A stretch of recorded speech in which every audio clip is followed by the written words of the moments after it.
teman-teman, Berham makin hari makin bergairah karena dapat saat teduh bersama sahabat BDKA yang setia. Melalui saat teduh BDKA dapat membantu Berham mengerti firman Allah, sehingga Berham mengerti siapa Allah yang disembah oleh Berham, yang juga disembah teman-teman seiman, para sahabat BDKA yang dikasihi Tuhan Yesus. Hari ini kita akan mendengar cerita tentang pemberontakan Korah, Datan, dan Abiram. Wah, Berham mendengar namanya pun baru sekarang. Apakah kalian sudah pernah mengenal namanya? Penasaran bukan? Yuk anak-anak, bersama Papa, Mama, dan Berham kita simak narasi firman Tuhan. Shalom anak-anak, mari kita sama-sama tundukkan kepala, kita berdoa ya. Bapa dalam sorga, kami bersyukur, kami berterima kasih untuk kasih setia dan pertolongan Tuhan yang terus hadir di dalam hidup kami. Tuhan, sebentar lagi kami akan belajar kebenaran firman Tuhan. Mohon Tuhan juga yang terus boleh menolong kami, supaya firman Tuhan itu menyegarkan kami dan membuat kami untuk semakin taat kepada Tuhan. Terima kasih ya Tuhan, dalam nama Tuhan Yesus kami berdoa. Amin. Anak-anak sekalian, kemarin kalian sudah belajar dan mengetahui bahwa orang Israel tidak taat lagi kepada Tuhan. Tuhan mengatakan jangan berperang melawan orang Amalek dan Kanaan. Tapi mereka tetap berperang. Akhirnya mereka kalah. Nah, hari ini kita akan melihat apakah orang Israel bisa ya sekarang taat kepada Tuhan. Ternyata mereka tetap tidak mau taat kepada Tuhan. Siapakah yang memimpin? Yang memimpin bernama Korah. Korah ini berasal dari suku Lewi.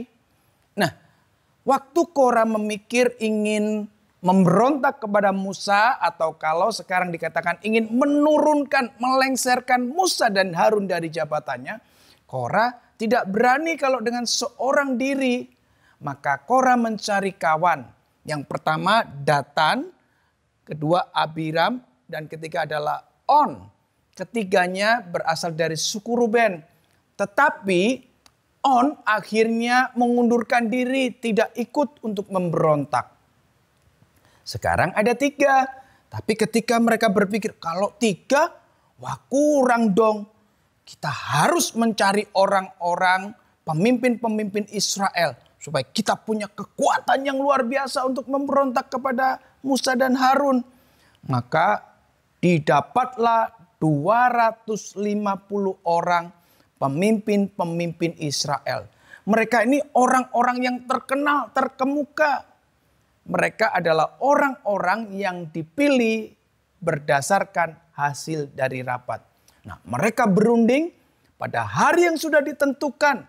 Mereka menghadap Musa dan Harun. Mereka mengerumuni atau mengelilingi Musa. Mereka memberontak kepada Musa dan Harun. Korah yang berbicara kepada Musa. Sudah cukup Musa. Kau perlu tahu. Bangsa Israel ini juga adalah bangsa yang kudus. Allah juga hadir di tengah-tengah mereka. Ketika Musa mendengar itu, maka Musa sujud di hadapan Korah.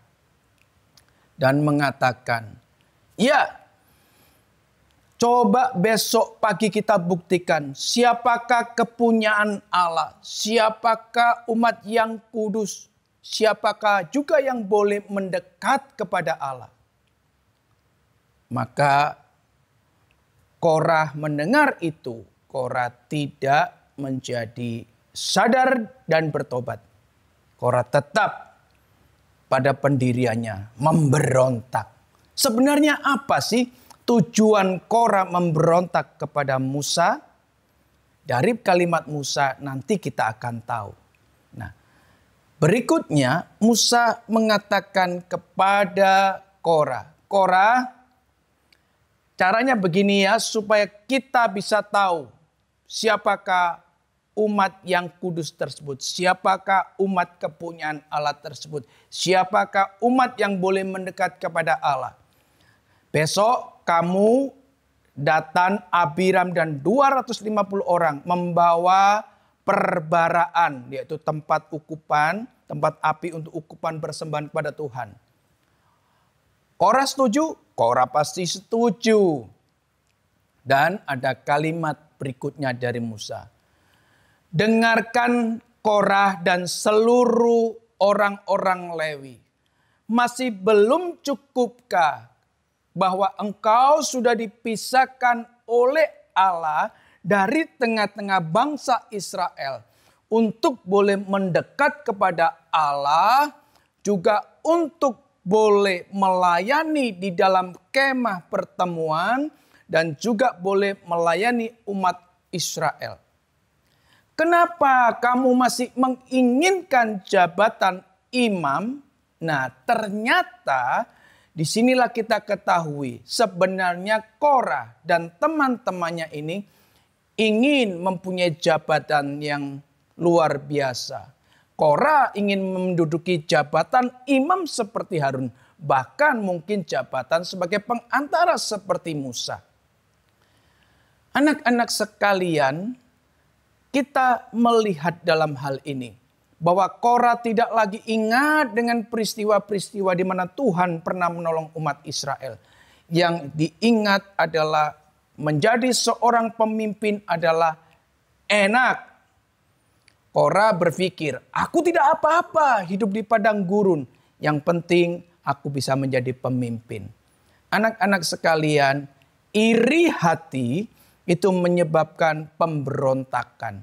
Nah, bagaimanakah dengan Datan dan Abiram? Ketika Musa melihat Datan dan Abiram tidak ada di tengah-tengah itu, maka Musa menyuruh seseorang untuk memanggil Datan dan Abiram. Ketika orang itu sampai kepada Datan dan Abiram, Abiram mengatakan, kami tidak mau datang kepada Musa. Yang berikutnya adalah kata-katanya, katakan kepada Musa, kenapa Musa membawa kami keluar dari tanah yang berlimpah dengan susu dan madunya? Yang dimaksudkan adalah Mesir.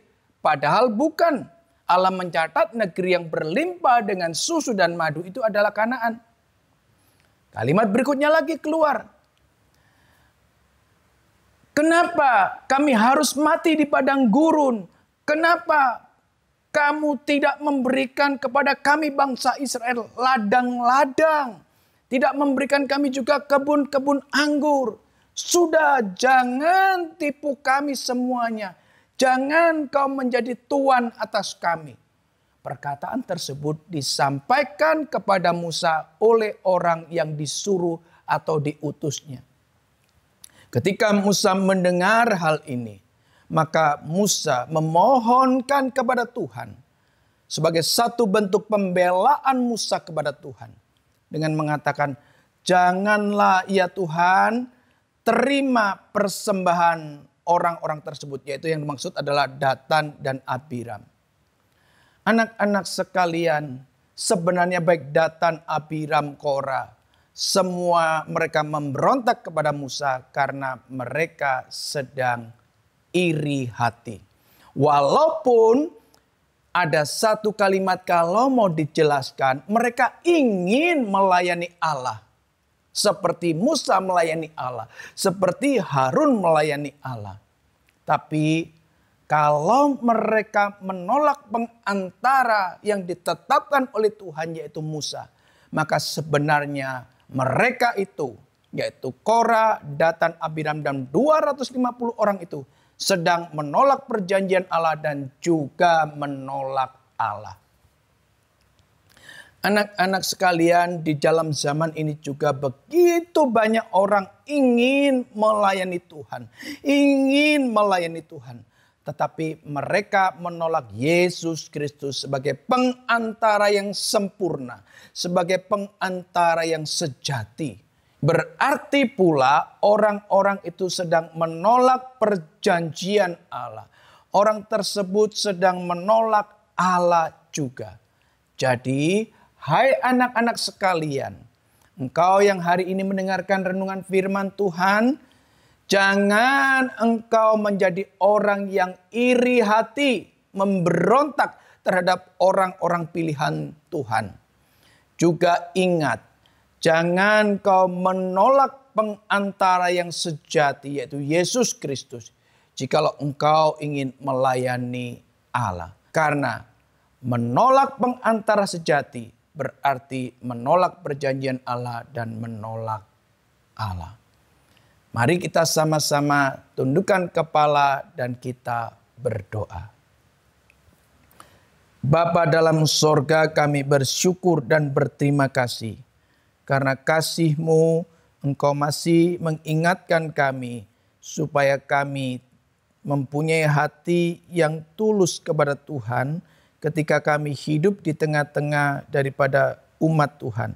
Khususnya ketika kami, Tuhan berikan kesempatan untuk memiliki pengantara yang sejati, yaitu Yesus Kristus. Supaya kami diperkenan untuk melayani Tuhan di dalam ladang Tuhan ini. Terima kasih Tuhan, tolonglah kami untuk boleh taat akan pimpinan Tuhan. Dalam nama Tuhan Yesus kami berdoa. Amin. Teman-teman yang dikasihi Tuhan, cerita hari ini memberikan pengertian bahwa Allah tidak akan menerima persembahan sebesar apapun dari orang-orang yang memberontak kepada Allah. Wah, mengerikan sekali bukan? Allah tidak melihat besarnya persembahan, tetapi melihat dari hati yang taat kepada Allah. Betapa pentingnya hidup taat kepada Tuhan. Mari anak-anak, bersama Berham dan Papa Mama, kita memohon agar Roh Kudus menolong kita hidup taat kepadanya. Karena tanpa pertolongannya, kita tidak mungkin bisa taat kepada Tuhan. Nah, teman-teman jangan lupa ya, kita siapkan untuk renungan besok dari Bilangan pasal 16 ayat 18-40. Silakan share link YouTube-nya juga.